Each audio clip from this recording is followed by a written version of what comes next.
Module 3, Sentencing Approaches. Video 1, Deferred Sentences, Part 1.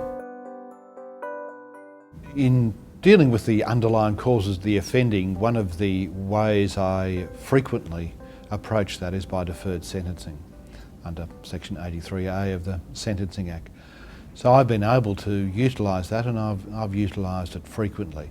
In about 30% of cases I would have engaged in a process of deferring sentence, whereby I have adjourned the matter and left the person with the opportunity, having encouraged, supported, discussed with them the engagement with their service providers, or to link them into client services as part of the Neighbourhood Justice Centre if they're not already engaged, which is often the case. Sometimes they've had service providers in the past, or they might have fallen out, as in fallen out of engagement with that service provider. So client services would re-link them to the service provider, or in addition to that have done a complete assessment of what the person needs or what's going to assist them in dealing with those underlying causes of the offending. And that's really across the board in terms of aspects of their life. So it might range from mental health, drug and alcohol abuse, employment, and those constellation of different issues as well. Generally it's not just one issue, but there's perhaps one particular matter, perhaps a drug issue, which I frequently see. That might be the main presenting issue, but sitting behind that, or there's often family issues, mental health issues, and general health issues that have led to and continually result in the person continuing to take illicit substances. So that's really got at by way of a comprehensive assessment. So I'd adjourn the matter by way of a deferred sentence for 3 or 4 weeks for that assessment to occur. Once that comes back to me, then we'd have a discussion about what is contained in the report. I'd hear from them, I'd hear from their lawyer about it, and it may well be that it's deferred again for further work to be done. So it's really not just a matter of saying, well, obviously you need to be on a community corrections order, or that you need to be seeing your mental health practitioner on a regular basis. It's adjourning it so in fact that happens, and that they can be supported, encouraged, and perhaps in a sense kept accountable for following through on what they have really agreed to do during the discussion when the matter's before the court.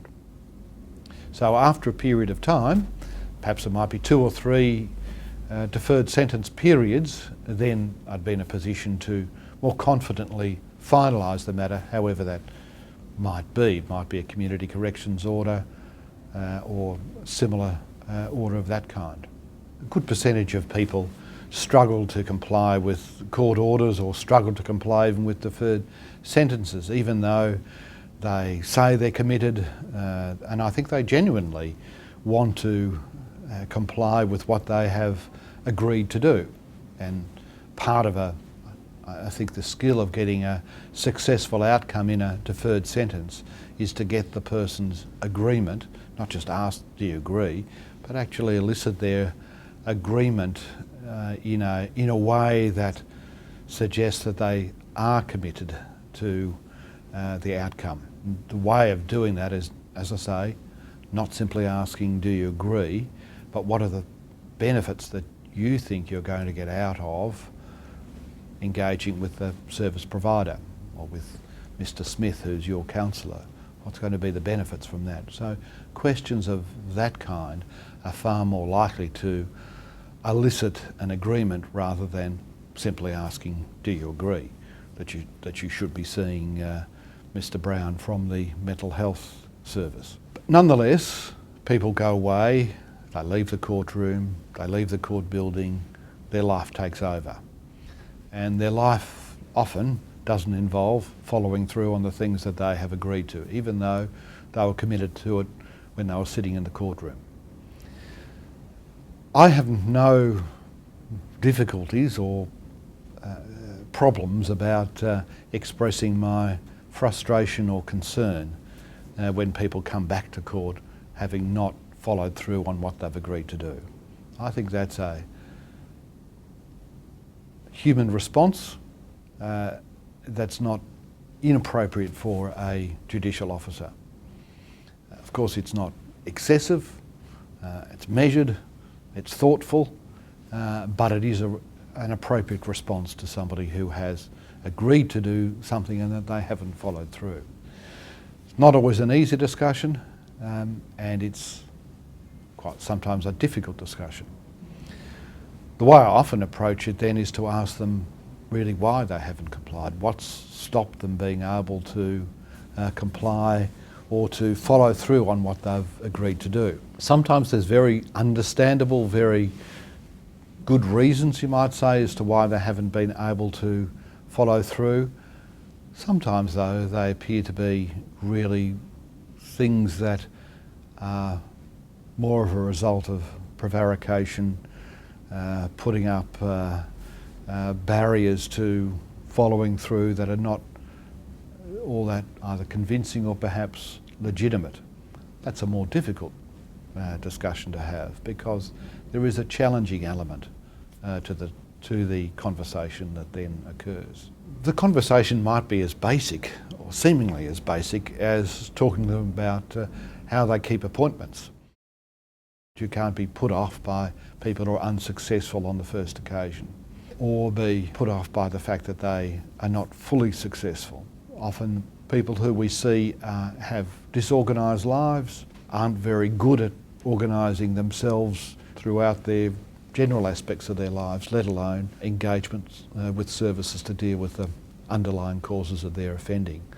So to be able to have some tolerance of not always being successful on the first occasion, but to support, to encourage what they have done positively and well, and to be less happy with what they haven't done well, with a view to encouraging, supporting them to do those things that they haven't done well, and to get it all done rather than just 50% of it done.